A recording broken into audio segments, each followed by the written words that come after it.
할렐루야. 오늘은 제가 24년 동안 섬기던 교회에서 주일 설교로는 마지막 설교를 하는 시간입니다. 고별 설교라 그래도 괜찮겠지요. 10년이면 강산이 변한다는 말이 있는데 강산이 2번 변하고 이어서 4년여간 동안 섬겼던 이 교회, 이제 마지막 메시지를 전할 때 하고 싶은 말이 얼마나 많이 있겠습니까? 그러나 정해진 시간 때문에 제가 고별 설교를 하면서 제 마음을 글로 담아서 여러분들에게 나누어 드린 평안지에 실어드렸던 일이 있어요. 보신 분도 계시고 안 보신 분도 계시기 때문에 오늘 공개적으로 제 마음을 여러분들에게 전해드리길 원합니다. 평안지에 실려있던 글인데 제가 천천히 낭독을 해 올리겠습니다. 제목을 조용히 내려놓습니다. 이렇게 잡았습니다. 이번 달은 제 개인적으로는 의미가 있는 달입니다. 지금까지 24년여간을 섬겨둔 이 교회 담임 목사직을 내려놓기 때문입니다. 제가 이 교회에 부임했을 때가 1989년 11월 11일이었습니다. 엊그제 부임한 것 같은데 벌써 24년이 지나갔습니다. 세월의 빠름이 피부에 와닿고 있습니다.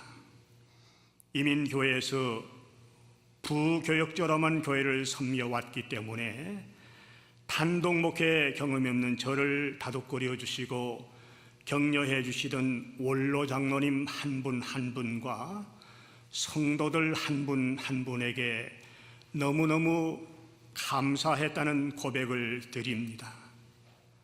반면에 저로 인해서 상처를 받은 분들에게는 겸손하게 용서를 구합니다.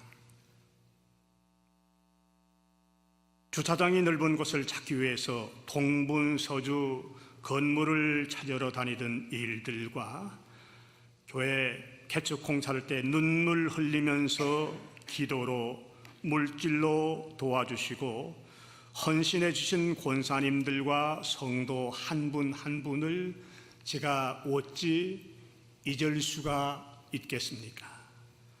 천국에 가서도 아름답게 기억할 것입니다.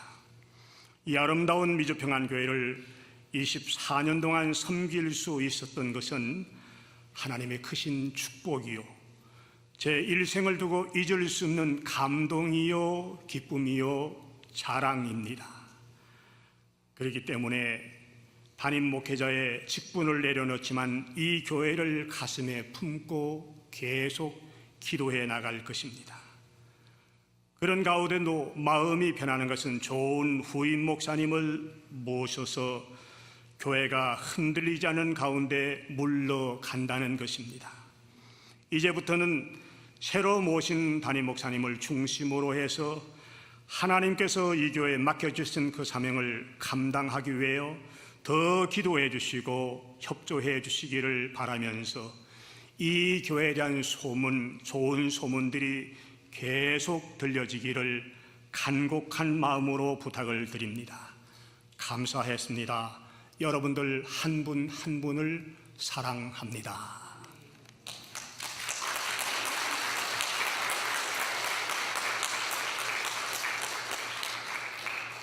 제 마음에 한 부분을 담아 여러분들에게 전해 올렸습니다. 계속 여러분들의 기도, 협조를 부탁을 드립니다. 바울 사도는 기독교 역사에 큰 획을 그었던 사람이지요. 예수님 다음에 제일 많은 영향력을 미친 사람이 바울 사도입니다. 예수님의 교훈과 사상을 신학적으로 정리했던 사람이 바로 바울 사도가 아닙니까? 특별히 로마서에 있는 말씀을 통해서 신학적인 그 교리적인 문제를 정립을 해서 오늘 교회를 이끌어 나가는 교역자들과 성도들에게 필요한 이 신학적인 것을 완전하게 정립했던 분이 바울 사도입니다. 우리가 로마서를 읽어봐서 잘 알고 있지만 로마서는 16장으로 구성이 되어져 있지요. 근데 잘 구분을 해보면 1장부터 11장까지는 주로 교리적인 문제를 다루고 있어요. 그래서 처음 보는 분들은 조금 딱딱하다, 어렵다고 느껴질 분들도 계실 겁니다.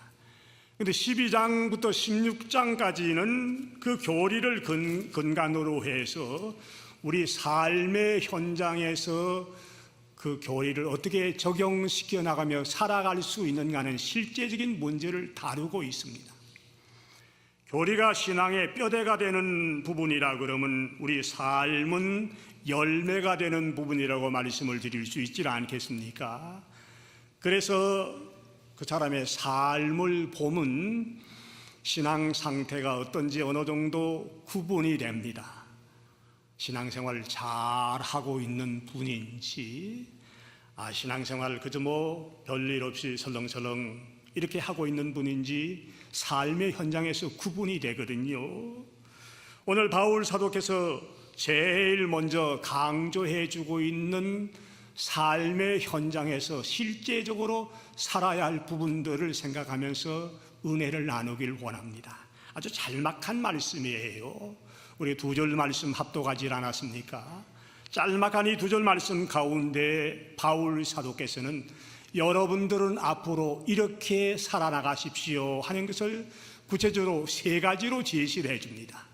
먼저 나오는 말씀 1절에 기록이 되어져 있지 않습니까? 1절 말씀 우리가 읽었지만 영상의 말씀을 다시 띄워드립니다. 자, 한 목소리로 말씀을 다시 읽어보십시다. 영상 보시면서 말씀 읽어봅니다. 시작. 그러므로 형제들아, 내가 하나님의 모든 자비하심으로 너희를 권하노니 너희 몸을 하나님이 기뻐하시는 거룩한 산 제물로 드리라. 이는 너희가 드릴 영적 예배니라. 자, 바울 사도는 아까 말씀드린 대로 11장까지는 주로 교리적인 문제를 다루고 있었습니다. 바울 사도는 교리적인 문제를 다루면서 제일 마지막 결론적인 부분 11장 36절 말씀을 통해서 이렇게 교리적인 문제의 결론을 내립니다. 이는 만물이 주에게서 나오고 주로 말미암고 주에게로 돌아감이라. 그에게 영광이 세세에 있을지어다. 아멘. 바울 사도는 모든 초점을 주님께 맞추고 있어요. 우리의 삶의 모든 초점도 주님에게 맞추어져야 되거든요. 특정 개인이나 사람에게 우리의 신앙의 초점이 맞추어져서는 안 돼요. 주님에게만 초점이 맞추어져야 된다는 것이 바울 사도의 중요한 교훈의 포인트가 됩니다. 우리가 신앙생활하면서 제일 먼저 해야 할 일을 바울 사도는 우리 몸을 하나님이 기뻐하시는 산 제물로 드리라. 이것이 우리가 드릴 영적인 예배라고 말씀을 합니다. 어려운 말이지요. 우리 몸으로 산 제물 드리는 것이 영적인 예배라. 도대체 어떻게 하는 것이 우리 몸으로 산 제물로 드린다는 말인가? 의아하게 생각하는 분들도 계실 거예요. 구약시대 때는 제사를 지낼 때 보면 꼭 제물로 짐승들을 끌고 왔었어요. 소나 양이나 염소나 또 어떤 가난한 집에서는 비둘기나 새나 이런 것들을 제물로 드렸죠. 그런데 제물로 끌고 온 그 짐승을 죽여야 돼요. 그리고 각을 뜬 다음에 본제단에 올려놓게 되거든요. 그러면 그 제사가 상달될 때는 불이 떨어져서 불에 태워서든지 제사를 드리는 것이 레위기에 기록되고 있는 제사법입니다. 자, 우리 몸으로 제사를 드리는 제물로 삼아라. 우리의 삶의 현장에서 제물된 모습으로 하나님께 드려지는 모습으로 살아가라는 그런 말씀이거든요. 신학자 가운데 그리스도톰이란 분이 있는데 그분은 몸으로 산 제물로 드린다는 걸 좀 쉽게 우리가 이해할 수 있도록 구체적으로 설명을 해줍니다. 그분의 설명을 빌리면 눈은 악한 것을 보지 않고 혀는 비루한 말을 하지 않고 남을 축복하고 손은 죄 짓는 데 쓰지 않고 구제하는 일에 쓰며 귀는 하나님의 음성을 들으며 살아가는 것이 몸으로 산 제물로 드리는 것이라. 조금 쉽게 이해가 되지요. 우리 몸은 우리의 소유가 아니에요. 주인 되신 주님의 소유이기 때문에 우리 몸을 함부로 굴려서는 안 돼요. 예수 안 믿는 사람들은 우리 몸이 자기의 소유인 줄 알고 함부로 굴릴 수도 있지만은 예수 믿는 크리스찬들은 이 몸이 얼마나 귀중하다는 사실을 잘 알고 있어야 되거든요. 바울 사도가 고린도 교회 성도들에게 편지를 써보내면서 너희들의 몸은 성령이 거하는 성전이다, 그런 말씀을 고린도전서 3장 16절 말씀을 통해서 해준 일이 있습니다. 보실래요? 너희는 너희가 하나님의 성전인 것과 하나님의 성령이 너희 안에 계시는 것을 알지 못하느냐.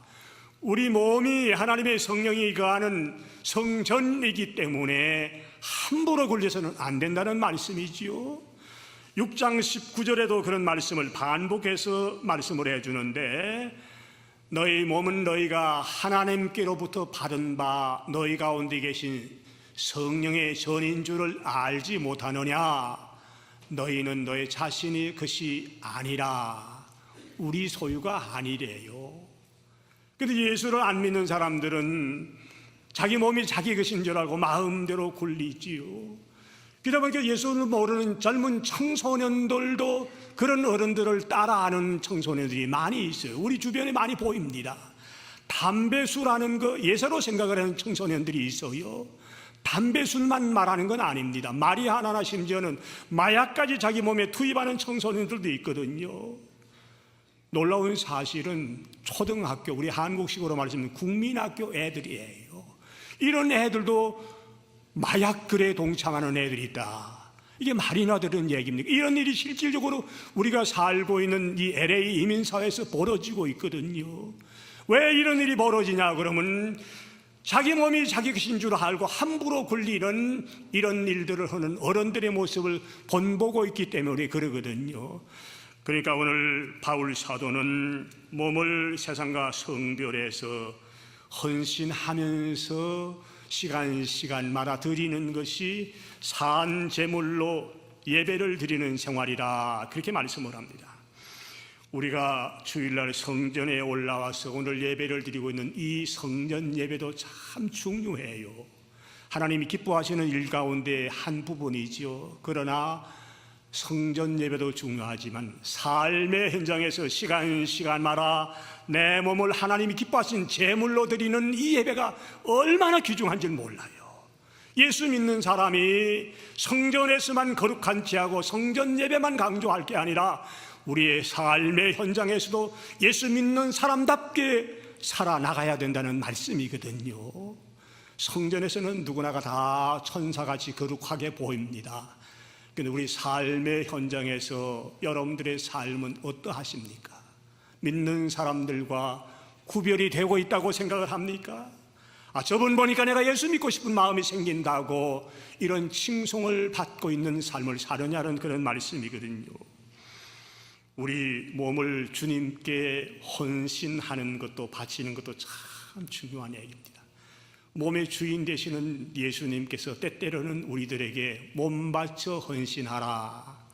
이번 수요일 날도 한나선교회가 주관하는 헌신 예배가 있지만은 그저 1시간 모여서 드리는 헌신 예배, 이게 헌신이 아니에요. 주인 되는 주님이 주의 사역을 위해서, 교회를 위해서 시간들을 좀 바치라, 몸들을 바치라 그럴 때 네 하면서 바칠 수 있는 준비된 상태가 우리 몸으로 산 예배를 드리는 생활이거든요. 어떤 사람은 자기 몸을 너무 많이 도사여요. 교회에서 무슨 일 좀 하자. 어제도 우리 새벽기도 끝난 다음에 그 담장 벽을 페인팅하고 그 뜨거운 날씨에 몇몇 분들이 수고하는데 어떤 사람은 모른 채 하고 지나가는 사람도 있어요. 이게 헌신하는 모습은 아니죠. 몸 드리는 모습은 아니죠. 우리 주님께서는 오늘도 우리 몸을 산 제물로 드리는 신령한 예배를 드리는 사람을 시간마다 찾고 계신다는 사실을 알고 주님이 찾고 계시는 삶의 예배를 드려나가시는 여러분과 제가 되기를 예수님의 이름으로 부탁을 드리는 것입니다. 교훈의 말씀은 이어지고 있습니다. 마음을 새롭게 함으로 변화를 받아 나가라. 2절 상반절에 기록되어 있는 말씀이에요. 제가 봅니다. 너희는 이 세대를 본받지 말고 오직 마음을 새롭게 함으로 변화를 받아. 자, 우리가 살고 있는 이 세대를 본받지 말래요. 우리가 살고 있는 이 세대가 어떤 세대로 보입니까? 참 어려운 세대입니다. 요한계시록에 보면 소아시아지방에 있던 7 교회가 소개가 되고 있는데 제일 마지막에 나오는 교회가 라우디게아라는 교회예요. 그 교회는 겉으로 볼 때는 물질적으로 굉장히 풍요스럽게 보여요. 부유하게 보여요.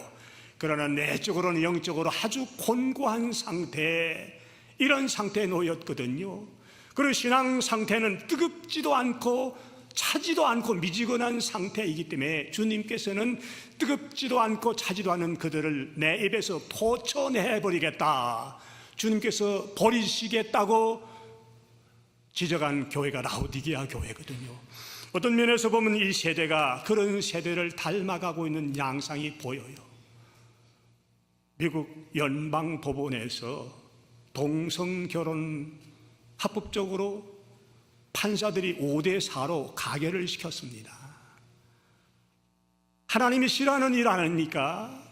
앞으로 교회 목사들도 점점 어려워지게 됩니다. 아주 쉽게 말씀드리면 동성 결혼하겠다는 두 커플들이 찾아와서 목사님 교회에서 주례해 주십시오. 그걸 거부하게 되면 목사가 구속당해요. 신앙 양심상 하나님의 법도상 도저히 있을 수 없는 얘기들을 계속 압박해오는 이런 세대 아닙니까? 이런 세대에 우리가 본받을 것이 뭐가 있겠습니까? 그래서 변화를 받아야 된다는 말씀이거든요. 기독교는 변화의 종교예요. 예수님이 요한복음 2장에 보면 갈릴리 가나에 혼인 잔치집에 초청을 한번 받고 갔었는데 손님이 너무 많이 왔는지 포도주를 적게 준비했는지 모르지만 도중에 포도주가 떨어지고 말았습니다. 얼마나 당황했겠습니까? 그럴 때 예수님께서 그 돌 항아리에 있는 물을 떠오라고 그러고서는 그 물로 포도주로 변화를 시키는 역사를 보여주질 않았습니까? 팔레스타인 지역에서 물은 굉장히 귀중한 가치가 있는 물체예요. 근데 물은 사실은요, 맛이 없어요. 색깔도 없질 않습니까? 그리고 밖에 돌 항아리에 담겨져 있는 물은 어떤 데 쓰이냐 그러면 집에 손님들이 들어올 때 발에 먼지가 묻고 모래가 묻어 있는 걸 종들이 나가서 발 닦여주는 일에 쓰임 받는 그런 용도로 쓰이는 것이 물이거든요. 근데 포도주는 달라요. 색깔도 있어요. 맛이 다르질 않습니까? 용도도 달라요. 그 당시 잔치의 제일 중요한 메뉴가 포도주라고 해도 과언이 아닐 정도로 이렇게 물이 변해서 포도주로 변하고 나니까 쓰임받는 용도가 달라지더라. 우리 사람들도 예수님 바로 만나면 변화받을 수 있어요. 예수 믿는 사람들을 잡아들이고 핍박하고 교회 억압하기에 앞장서고 있는 사울이라는 청년이 다메섹 도상에서 예수님을 만나게 되거든요. 그런 다음에 그 사람은 전도자로 바뀌게 됩니다. 문필가로 바뀌게 돼요.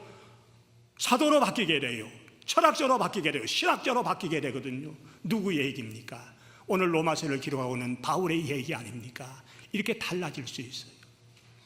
우리 한국 기독교 역사에도 이런 일이 부지기수로 소개가 많이 되고 있지 않습니까? 혹시 여러분들 김믹두 목사에 대한 얘기를 들어본 분들도 계실 거예요. 그분은 황회도에서요 주먹으로 아주 유명한 사람입니다. 지금 말씀드리면 조직 폭력배 두목 정도 될 정도로 주먹을 쓰는 사람인데 예수 만난 다음에 전도자로 바뀌게 되거든요. 복음 전하는 사람으로 바뀌게 됩니다. 이기풍 목사님도 마찬가지 아닙니까? 그분은 평양 일대를 주름 잡고 있는 사람입니다. 그 당시에 서양 선교사님들이 들어왔을 때 얼마나 많이 핍박을 했는지 모릅니다. 교회 돌을 집어 던지기도 하고요, 교회에다가 오물을 집어 던지기도 하고요, 서양 양코배기들 왔다고 그렇게 핍박하던 사람이었어요. 그런 사람이 예수님을 만난 다음에 꼬꾸라지게 되고 전도자가 되어서 우상 섬기고 미신 섬기던 핍박 많은 제주도까지 건너가서 그곳에서 복음 전하고 그곳에 교회를 세우시다가 순교하신 분이 아닙니까? 사람만 변하는 게 아니에요. 나라도 달라질 수 있어요. 여러분들 영국이라는 나라가 바이킹 족속들의 후손이라는 걸 잘 알고 있죠. 해적들의 후손들이에요. 섬나라이기 때문에 바다에 상선들이 지나가면 거기 올라타서 상선에 실린 물건들을 약탈하고 선원들 돈을 뺏고, 이 조상들이 그런 사람들이었는데 그 땅에 예수님의 복음이 들어간 다음에 신사의 나라로 바뀌었다는 사실 잘 알고 있지 않습니까? 지금 영국을 해적의 후손이라고 평가하는 사람은 아무도 없어요. 저도 예수님을 만난 다음에 변화받고 목회자가 된 사람입니다. 시간이 없기 때문에 개인 간증은 다 할 수 없지만 세상에 휩쓸리고 있던 그런 사람이었거든요. 제가 지금 곰곰이 생각을 해보면 제가 예수님을 만나지 못했다고 그러면 벌써 세상 떠났을 것이다. 제 친구들 가운데 세상 떠난 사람이 여러 사람이 있어요. 근데 그 사람들이 예수 잘 안 믿는 사람들이에요. 술집에도 떠나들고 담배도 피우고 이런 친구들인데 56살에 돌아가, 어떤 사람은 40대 후반에 돌아가기도 하고. 제가 옛날에 한번 말씀드렸었어요. 아주 단짝으로 친하게 지낸 친구인데 제가 미국 온 다음에 한 3년여간 동안 소식이 없어서 좀 미안하게 생각을 해서 성탄절에 크리스마스 카드를 보냈는데 한 달 이후에 답장이 왔는데 그 따님이 저한테 카드 받고 보낸 답장인데 우리 아버지는 세상 사람이 아닙니다. 그때가 한 36이나 37밖에 안 됐었어요. 한참 청년 아닙니까? 그런 친구도 세상 떠난 걸 보고 예수님 안 만났으면 너도 벌써 세상 떠났을지도 모른다, 이런 생각이 들더라고요. 그래서 예수님 만난 게 제 생에 얼마나 큰 행복인지 몰라요.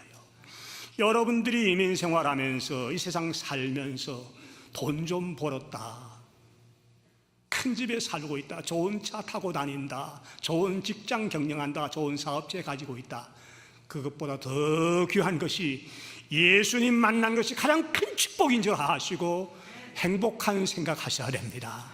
믿어지시나요? 예수님 만난 것만큼 더 행복한 일이 어디 있어요?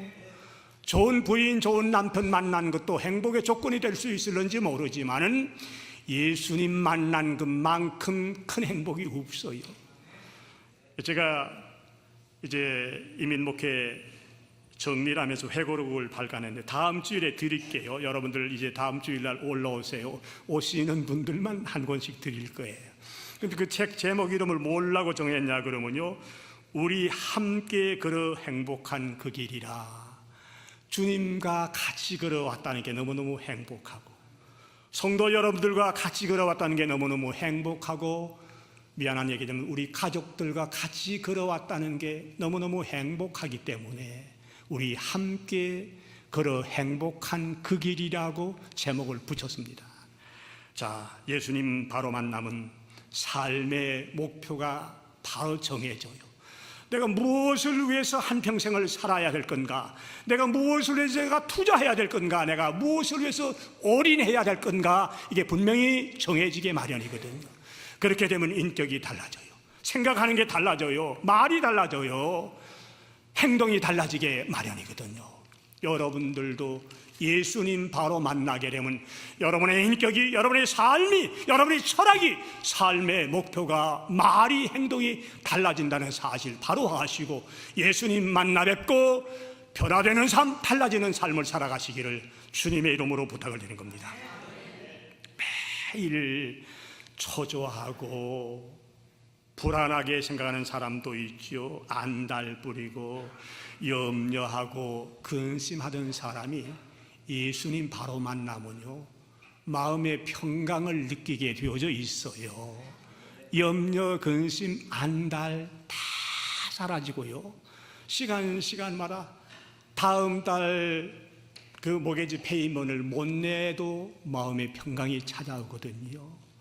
집에서 매일 남편에게 바가지 긁고 신경질 내고 그러는 사람이 예수 바로 만나게 되면 현모양처로 바뀔 수 있어요. 혹시 바가지 긁는 분들 올라오셨나요? 바가지 긁는 분들 예수 바로 만나 현모양처로 살아가시길 주님의 이름으로 부탁을 드려요. 바울 사도가 고린도 교회 성도들에게 말씀을 하면서 이런 말씀을 선포했던 일이 있습니다. 그런즉 누구든지 그리스도 안에 있으면 새로운 피조물이라 이전 것은 지나갔으니 보라 새 것이 되었도다. 여러분들 예수 만나 새 피조물 새 것 된 거 감사하시고 만난 예수님 영광 돌리면서 삶의 모든 초점을 주님께 맞추며 살겠다는 다짐들을 또 한 번 가져주시기를 주님의 이름으로 부탁을 드린 겁니다. 마지막으로 주는 교훈이 또 한 가지 있는데요, 2절 하반절에 나와 있는 말씀입니다. 하나님의 선하시고 기뻐하시고 온전하신 뜻이 무엇인지 분별하도록 하라.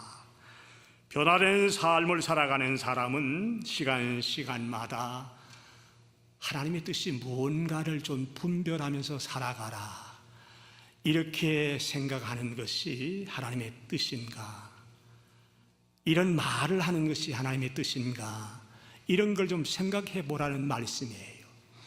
하나님의 뜻을 분별하기가 참 어려워요. 하나님의 뜻은 심오하기도 하고 너무 다양하기 때문에 우리 삶의 현장에서 이게 빨리 분별이 안 될 때도 있어요. 내 앞길에 동일한 문제가 서너 가지가 한꺼번에 닥쳐왔다. 아주 쉽게 말씀드리면 대학에 지나가고 싶은 우리 고등학교 졸업생이 이제 대학에 입학원서를 여러 군데, 여기서는 여러 군데 내지 않습니까? 한 대여섯 군데 냈는데 세 대학에서 합격 통지서가 왔어요. 얼마나 럭키한 청년입니까?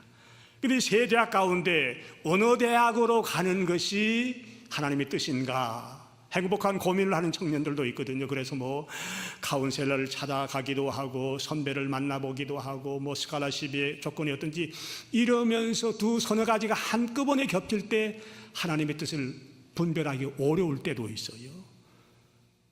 자, 직장 생활하기 위해서 직장에 어플리케이션 이력서를 서너 군데 냈는데 두 군데서 같이 오라고 했어요.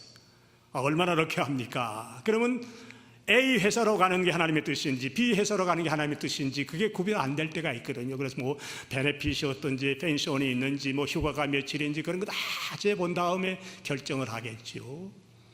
혼기를 앞둔 처녀들에게도 그런 비슷한 일들이 있어요. 결혼할 나이가 돼서 누구 소개를 받고 데이트를 하는데 A라는 청년이 참 좋아요. 잘생기고 직장도 좋고 공부도 많이 했고. 그런데 B라는 청년도 있는데 그 친구도 괜찮거든요. 고민을 합니다. A가 내 신랑감인가? 미스터박이 내 신랑감인가? 이런 사소한 얘기를 바울 사도는 말하는 게 아니라 바울 사도는 분별된 사람은 하나님이 기뻐하시고 하나님이 선하시고 온전하신 그 뜻이 무언가를 좀 분별하면서 살아가라고 그렇게 말씀을 하고 있지 않습니까? 그러기 위해서는 먼저 여러분들이 이게 하나님이 기뻐하시는 일일까? 하나님이 싫어하는 일일까? 그걸 염두에 두고 생각을 해야 돼요. 말하는 것도 마찬가지예요. 생각하는 것도 마찬가지예요. 행동하는 것도 마찬가지예요. 자, 사업을 새롭게 바꾸기 위해서 계획을 세우고 있는 사람에게 좋은 사업체가 나타납니다. 그 사업만 인수하기만 하면 얼마 안 가서 일어설 수도 있고 돈도 많이 벌 수 있고 성공할 수 있는 좋은 사업체가 하나 나왔습니다. 그런데 자세히 살펴보니까 그 사업체를 인수하게 되면 주일 성수가 어렵다. 신앙생활하기에 좀 어렵다. 만약에 이런 기로에 서 있다 그러면 여러분이 어느 쪽을 선택을 하시겠습니까? 빨리 자리 잡고 성공하는 쪽을 선택을 하시겠습니까? 주님 기뻐하는 쪽으로 선택하시겠습니까? 이런 말씀하고 관계가 된다는 말씀이거든요. 이런 문제 때문에 고민하는 사람이 있으면 하나님이 기뻐하실 일이 무언가 그걸 염두에 두고서 하나님의 뜻을 찾도록 애를 써야 됩니다. 여러분이 많이 들어 알고 있는 존 와나메이카라는 사람이 있어요. 이 사람은 백화점 왕으로 알려진 사람인데 어릴 때 아주 가난한 집에서 태어났기 때문에 학교 공부도 제대로 못했었어요. 어린 소년기 때 벽돌 공장에서 노동일을 하면서 입에 풀칠하고 있었거든요. 소년이 돈을 벌면 얼마나 많이 벌겠습니까? 근데 신앙이 참 좋아요. 주일학교부터 철저하게 신앙생활하는데 비가 오는 우기를 맞이하는 자기가 섬기고 있는 교회 들어가는 길이 옛날엔 아스팔트나 세멘 콘크리트로 포장된 일이 없어요. 죽대밭이 되는데 성도들이 장화를 신지 않으면 주일날 예배를 들어갈 수 없을 정도로 아주 완전히 쑥대밭이 되는 걸 보고서 어린 소년이 생각을 해서 내가 우리 공장에서 벽돌을 얻어와서 이걸 좀 깔면 성도들이 예배 들어가는데 지장 받지 않겠느냐. 그리고서는 사장님한테 사정을 해서 저 월급 대신에 일주일에 벽돌 몇 장씩 주십시오. 월급 대신 까달라고 누가 안 주겠습니까? 벽돌 줬는데 그걸 이제 하나씩 깔고 이렇게 건너뛸 수 있는 다리를 놓았습니다. 그걸 목사님이 보았어요. 얼마나 기특하겠습니까? 그 11살이나 12살도 안 된 어린 소년이 그러거든요. 목사님이 기도해주고 온 성도들에게 그 사실을 광고합니다. 그래서 그 교회가 아름답게 지어졌다는 그 일화는 잘 아는, 이분이 나중에는 사업을 경영해가지고 사업가가 되고 백화점 왕이 됩니다. 그럴 무렵에 미국의 23대 대통령이었던 벤자민 해리선 대통령이 이제 당신 사업도 성공했으니까 국가를 위해서 좀 봉사하십시오. 최시부 장관을 좀 맡아달라고 그럽니다. 이 존 와나메이카가 고민을 합니다. 왜냐하면 그분은 주일학교 교사로, 교장으로서 매주일마다 어린 학생들을 가르치고 있었어요. 근데 만약에 장관으로 내가 수락을 한다 그러면 나라에 무슨 비상사태나 무슨 어려운 일이 있으면 주일날도 강요회의가 열릴 수 있거든요. 그러면 강요회의 가느라고 주일날 자기가 성수를 못하고 애들 못 가르치게 되면 이건 하나님의 뜻이 아니다. 그러고서는 대통령에게 찾아가서 각하, 강요회의가 주일날 열릴 때가 있으면 그때 제가 익스큐즈 하는 걸로 허락을 해준다면 제가 수락을 하겠습니다. 그래서 수락을 했거든요. 자, 한 나라의 장관으로 들어가는 얼마나 자랑스러운 일입니까? 국가로 해서 봉사하는 것도 참 자랑스러운 일이지만 하나님이 사랑하는 어린 영혼들을 가리키는 교사의 위치가 너무나 중요하기 때문에 이런 선택을 했거든요. 이분이 부유한 생활을 했기 때문에 중국에 선교비를 많이 보냈는데 그 선교지를 시찰하기 위해서 중국을 방문하면서 자기가 선교비를 지원해 주던 그 시골 지방으로 찾아갔었습니다. 농촌 지역인데 그날 보니까 농부 한 분이 밭둑에 서 있고 저 왼쪽에는 소가 쟁기를 끌고 오른쪽에는 젊은 청년 하나가 땀을 뻘뻘뻘뻘 흘리면서 밭을 갈고 있는 모습이 보이거든요. 저는 와나메이카가 얼마나 화가 나는지 모릅니다. 이럴 수가 있느냐고. 그래서 밭둑에 서 있는 노인에게 따집니다. 아니, 어떻게 청년을 저렇게 혹사를 시킵니까? 저 청년이 얼마나 힘이 들겠습니까?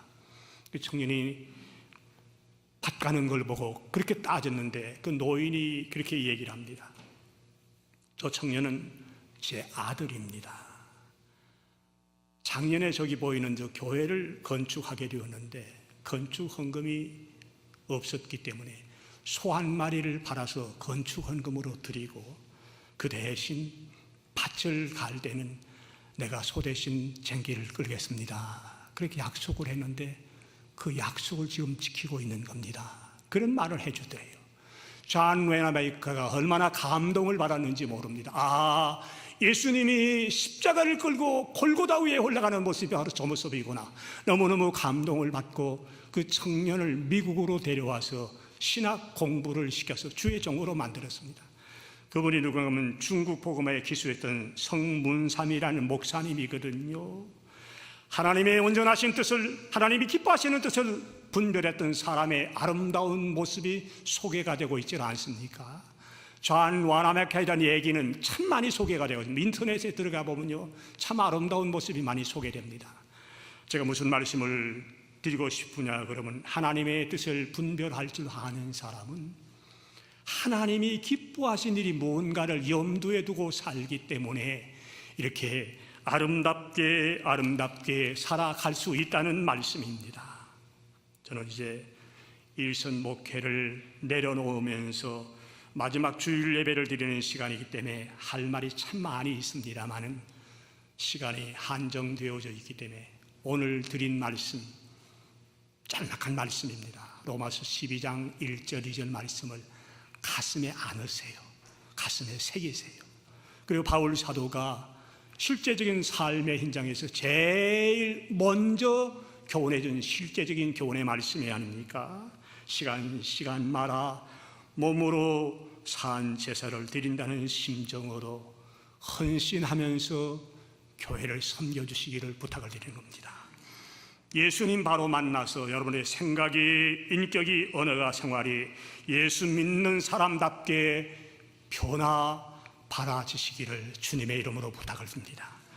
마지막으로는 매 순간순간마다 하나님이 기뻐하시는 일이 무엇인가를 염두에 두시고 하나님 기뻐하시는 그 일의 한 모퉁이를 수종들면서 교회를 섬겨야겠구나, 이런 마음의 다짐들을 가지시고 새로 세워지시는 우리 임승진 목사님을 중심으로 해서 이 교회를 잘 받들어 섬김으로 이 교회를 통해서 하나님이 하시고자 하는 그 일을 이루어가고 미주평안교회를 통해서 참 아름다운 소문, 좋은 소문들이 계속 들려올 수 있는 아름다운 역사가 있어지기를 주님의 이름으로 부탁을 드립니다. 주님 감사합니다. 부족하기 거지없고 허물 많은 연약한 종을 24년 전에 이 땅에 보내주시고 눈물 뿌리면서 기도하며 섬길 수 있는 기회를 주셨는데 이제 연약한 종은 오늘로서 마지막 주일 고별 설교의 말씀을 전해드리고 일선 목회를 조용히 내려놓기를 원하는데 지금 그 연약한 종을 위해서 기도해 주시고 도와주신 분들 아름답게 기억할 수 있게 도와주시고 연약한 종이 일선 목회를 내려놓았다 할지라도 이 교회를 가슴에 품고 기도할 책임이 있다는 사실을 알고 기도할 텐데 새로 아버지 하나님이 이렇게 위임받으시는 임 목사님을 중심으로 이 교회를 더 아름답게 발전시켜 나가고 부흥시켜나가겠다는 마음의 다짐들이 있어지게 도와주시고 변화된 삶을 삶으로 예수 믿는 성도답게 교회를 섬길 수 있는 저들 되게 도와주시옵소서. 예수님 이름으로 감사하며 기도드리옵나이다. 아멘.